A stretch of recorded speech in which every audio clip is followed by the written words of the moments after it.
31st night కి farm house book చేసుకుని friends తో ఎంజాయ్ చేయాలనుకుంటున్నారా? అయితే వెంటనే డోసే యాప్ ని డౌన్లోడ్ చేసుకుని బుక్ చేసుకోండి. హాయ్ హలో నమస్తే welcome back to Suman TV. Present మనతో పాటు ఉన్నారు family counsellor, motivational speaker, public speaker Rajani Ramma గారు. నమస్తే మ్యామ్. నమస్తే నవీన. మేడం, బెంగళూరులో జరిగిన సంఘటన అంటే ఒక తండ్రి పిల్లల కోసం ఎంతో కష్టపడతారు. వాళ్ళు పుట్టినప్పుడు ఎంత మురిసిపోతారో, అబ్బా అమ్మాయి పుట్టింది, అబ్బాయి పుట్టాడు అని చెప్పేసి వాళ్ళని పెంచే క్రమంలో ఎంతో కష్టపడతా ఉంటారు, శ్రమిస్తూ ఉంటారు. ఆఖరికి వాళ్ళని ఒక ఉన్నత స్థాయికి తీసుకెళ్తారు.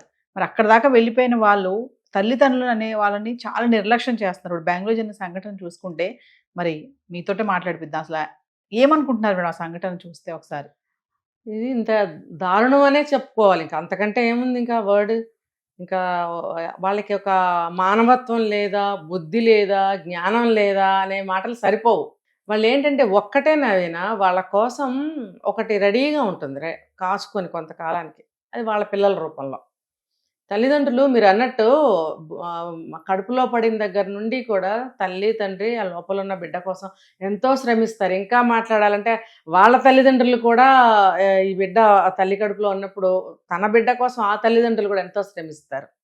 డెలివరీ అయ్యే వరకు కానీ, పుట్టిన తర్వాత ఆ బిడ్డని సాకటానికి కానీ, ఖర్చులే కానీ, ఏదైనా సరే ఆ కూతుర్ని కూర్చోబెట్టి ఎంతో చేస్తారు వాళ్ళు.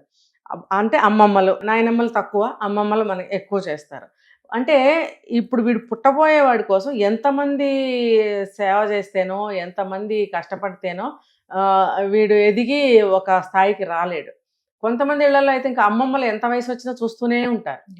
మరి వీళ్ళందరూ కష్టపడుతుంటే అది ఏంటంటే ఆ వయసులో తెలియదా, ఆ వాల్యూ తెలియదా అంటే అక్కడ తప్పు జరుగుతుంది. ఆ వాల్యూని తెలియజేస్తూ పెంచాల్సిన అవసరం ఎంతైనా ఉంది. లేకపోతే ఏమవుతుందంటే ఆ వయసులో వాళ్ళకి తెలియదు. చేస్తున్నారు కదా, అమ్మమ్మ కదా, అమ్మ కదా, ఓ అంతే, ఓ ఇది అమ్మమ్మ, ఇది అమ్మ, ఇది తాత, అంతవరకే కానీ ఆ ఎఫెక్షన్ ఏంటి, ఆ బంధం ఏంటి, ఆ వాల్యూ ఏంటి అనేది వాళ్ళకి తెలియదు. అంటే ఇస్తుంటే కనుక వాడుకుంటారు కదా, ఆ టైప్ అనమాట. వీళ్ళు కనుక సేవలు చేస్తూ, ముద్దు చేస్తూ, గారాబం చేస్తూ అన్నీ ఇస్తూ ఉంటే, ఓ ఇది ఇలా ఉంటుంది కావాలి, ఇది ఇస్తారు కావాలి, ఇట్లా చేస్తారు కావాలి, అబ్బో మనమే పెద్ద పోటుగాళ్ళం, మన గొప్ప కాబట్టి వాళ్ళు ఇస్తున్నారు. గొప్ప అంటే ఏంటి, నేను పెద్ద అందంగా ఉన్నాను, నేను బాగా చదువుతున్నాను, నేను ఇలా ఉండబట్టి వాళ్ళు నన్ను చూస్తున్నారు కావాలి, ఇలాంటి తప్పుడు అపోహలో ఊహలో ఉంటుంటారు వాళ్ళు. అంతేగాని వాళ్ళొక బంధం కోసం చేస్తున్నారు అనేది జ్ఞానం మాత్రం వాళ్ళకి తెలియదు. ఎంత దారుణం అంటే మేడం, చాలా అంటే చాలా. కాల్ చేస్తే కూతురికి మీ తండ్రి చనిపోయారంటే వీలైతే తీసేయండి లేదంటే పడేయండి అని చెప్పేసి అంది. అంటే మరి అసలు ఇప్పుడు ఆయన పూనా నుంచి వచ్చి ఇక్కడ సెటిల్ అయినట్టున్నారు. పాపం ఆయన బ్యాంక్ ఎంప్లాయ్ అతను, మరి అంత ఎడ్యుకేటెడ్. ఇప్పుడు చూడండి, ఆయనకి బాగోకపోతే ఎవరు రాలేదు. కూతురు కొడుకు ఎక్కడ ఉన్నారంటే వాళ్ళు చుట్టుపక్కల వాళ్ళు చూసినప్పుడు అబ్రాడ్లో, కెనడాలో ఒకళ్ళు, ఆస్ట్రేలియాలో ఒకళ్ళు ఉన్నప్పుడు మంచి పొజిషన్లోనే ఉంటారు. ఉన్నప్పుడు తండ్రిని వదిలేయాల్సిన అవసరం ఏముంది? పోనీ మీకు అక్కడికి తీసుకెళ్ళడానికి ఇబ్బందిగా ఉంటే ఇక్కడ మంచి మంచి ఓల్డేజ్ హోమ్స్ ఉన్నాయి, ఒక మంచి దాంట్లో పెట్టి మీరు మనీ పే చేయలేరా? లేదు వీళ్ళకే అక్కడికి రావాలని లేదు అన్నప్పుడు కూడా వీళ్ళకి ఒక మంచి ఓల్డేజ్ హోమ్లో పెట్టి వీళ్ళకి ఫెసిలిటేషన్ చేసి డబ్బు కట్టాలి.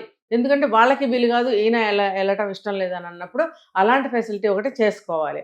మరి అక్కడ ఏం జరిగింది? ఈయన ఒంటరిగానే ఉన్నారు, భార్య లేదు అన్నప్పుడు ఆయన అన్నిటికీ ఇబ్బంది పడే ఉంటారు కదా. అన్నిటికీ ఇబ్బంది పడినప్పుడు కనీసం లాస్ట్ స్టేజ్లో, అంటే ఇన్ బిట్వీన్ వాళ్ళకి ఏవో గొడవలే జరిగి ఉంటాయి నవీన, అవన్నీ ఇక్కడ అప్రస్తుతం. ఏది ఏమైనా సరే ఆయనకు ఒక ఏర్పాటు అనేది చేయవలసిన బాధ్యత వాళ్ళకు ఉంటుంది. ఇంకా వీళ్ళు ఇరుగు పొరుగు వాళ్ళు చూసి ఫోన్ చేస్తే నేనేమన్నా మిమ్మల్ని చూడమన్నానా, జాయిన్ చేయమన్నానా హాస్పిటల్లో అనే మాటలు. అంటే ఇప్పుడు ఇరుగు పొరుగు వాళ్ళే ఖర్చు పెట్టి వాళ్ళే హాస్పిటల్లో జాయిన్ చేశారా ఏమో మనకు తెలియటం లేదు ఇక్కడ. అయితే వాళ్ళదా బాధ్యత, కన్న బిడ్డలదా చెప్పండి? పుట్టిన దగ్గర నుంచి వీళ్ళ శ్రమని, వీళ్ళ రక్తాన్ని, వీళ్ళ ఆస్తిని అంతా పీల్చి ఇప్పుడు వాళ్ళ కెనడాలో, ఆస్ట్రేలియాలో ఉన్నారు వాళ్ళు. మరి అలా పిప్పైపోయిన దాన్ని ఏం చెయ్యాలి? అలా వదిలేస్తారా చెరుకు పిప్పిలాగా? అదొక మనిషి తన రక్తమాంసాలని ధారగా పోసి వీళ్ళని పెంచారు. అటువంటి మనిషి చివరిలో కాలు చేయి కదలకుండా ఉన్నారని అంటే వాళ్ళకి ఎంత బాధ్యత ఉంటుంది. రేపు వాళ్ళ పిల్లలకి కూడా అంతే అవుతుంది కదా.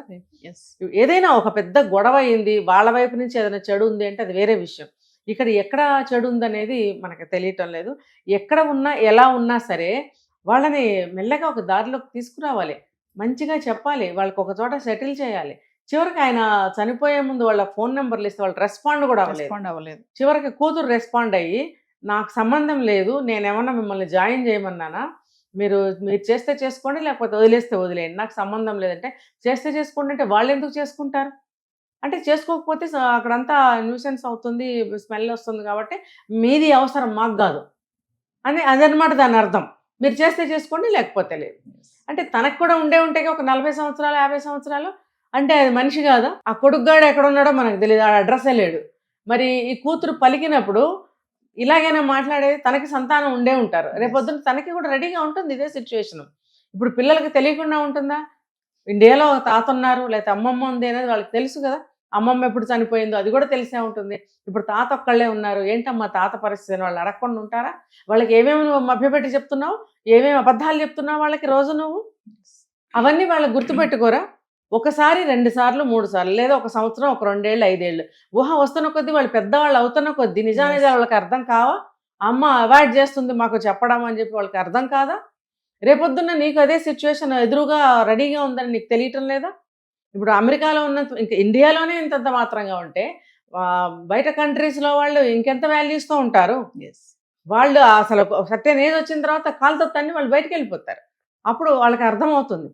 అంటే ఏంటి, వాళ్ళకి తెలిసి చేస్తున్నారా, తెలియకుండా చేస్తున్నారా? అంటే కొంతమంది ఇలా ఆలోచిస్తారు నవీన, ఫారిన్ కంట్రీస్లో ఇవన్నీ ఉన్నాయా? కరెక్టే, ఫారిన్ కంట్రీస్లో లేవు, ఇండియాలో ఉన్నాయి. ఇండియాలో ఉన్నప్పుడు మరి నువ్వు ఇండియాలో సరిగ్గా అన్ని నిర్వర్తించాలి కదా. ఫారిన్లో ఉన్నానని చెప్పి నువ్వు ఇండియన్ని కాకుండా పోలేదు కదా. నువ్వు ఒక భారతదేశంలో పుట్టి పెరిగినందుకు తల్లిదండ్రులు ఒక కుటుంబం, ఒక బాండ్ అనేది ఇక్కడ ఉంటుంది, కుటుంబ వ్యవస్థ అనేది ఇక్కడ ఉంది. ఉన్నప్పుడు నువ్వు ఫారిన్ వెళ్ళి అక్కడ లేదని అనుకుంటే అది కుదరదు.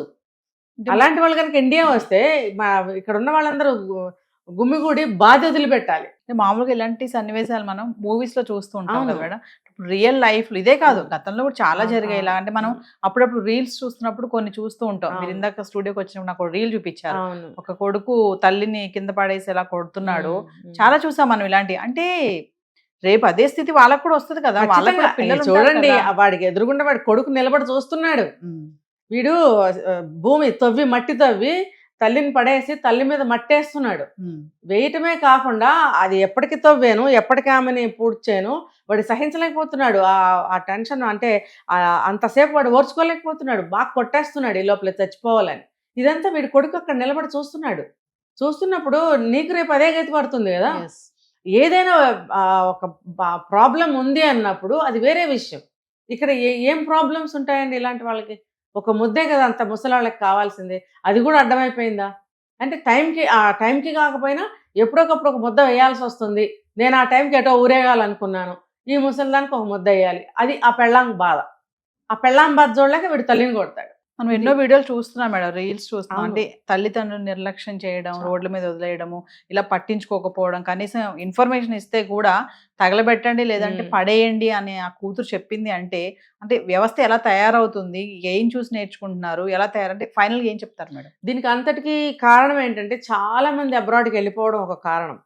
అక్కడ ఫారిన్ కంట్రీస్లో ఇవన్నీ ఉండవు అని చెప్పి అక్కడ వాటికి అలవాటు పడి, అంటే అక్కడ స్వేచ్ఛకు అలవాటు పడిపోయి, చూడండి ఈ కుర్చీ ఇక్కడే ఉండాలి, మనం ఇక్కడే కూర్చోవాలి అనంటే ఎలా ఉంటుంది, అబ్బా హాయిగా ఎక్కడ పడితే అక్కడ కూర్చోవచ్చు అనే భావన ఎలా ఉంటుంది. ఇదే తేడా మన ఇండియాకి అక్కడికి తేడా. అలాంటప్పుడు మాకు విచ్చలవిడితనం కావాలి, మాకు ఒక స్వేచ్ఛ కావాలి అనుకునే వాళ్ళు ఇలా ప్రవర్తిస్తున్నారు. ఈ సంఖ్య ఎక్కువైపోయింది. వాళ్ళు ఇండియా వచ్చి కూడా ఇక్కడ వాళ్ళని చెడగొడుతున్నారు. ఇంకా మనకి ఫారిన్ కల్చరు ఏదైనా సరే ఆ సంస్కృతి మన ఇండియాలోకి బాగా తీసుకొచ్చేసింది కూడా మన వాళ్ళే. అక్కడికి వెళ్ళి అది పట్టుకొచ్చారనమాట. పట్టుకొచ్చినప్పుడు ఇక్కడ వాళ్ళు కూడా ఎలా ఉంటుందంటే ఫ్రీగా ఉండటం ఎవరికైనా ఇష్టమే కదా. తొందరగా వీళ్ళు కూడా యాక్సెప్ట్ చేసేస్తున్నారు అటువంటి విషయాలకి. దానివల్ల ఇక్కడ ఉన్న వాళ్ళు పడుతున్నారు, అక్కడ వాళ్ళు సరే అంటే అందరినీ నేను అనట్లేదు. కొంతమంది అక్కడ ఉండి కూడా తల్లిదండ్రులు చూసుకునే వాళ్ళు ఉన్నారు, సంవత్సరానికి ఒకసారి వచ్చి చూసి వెళ్ళే వాళ్ళు ఉన్నారు, వీళ్ళని తీసుకెళ్లే వాళ్ళు కూడా ఉన్నారు. కొంతమంది తల్లిదండ్రులు దగ్గరే పెట్టుకున్న వాళ్ళు కూడా ఫారిన్లో ఉన్నారు. కొంతమంది దరిద్రులు ఉంటారు కదా, వాళ్ళని నీచులు అనాలి, దుర్మార్గులు అనాలి. అలాంటి వాళ్ళు చేస్తున్న చేష్టలు ఇవి.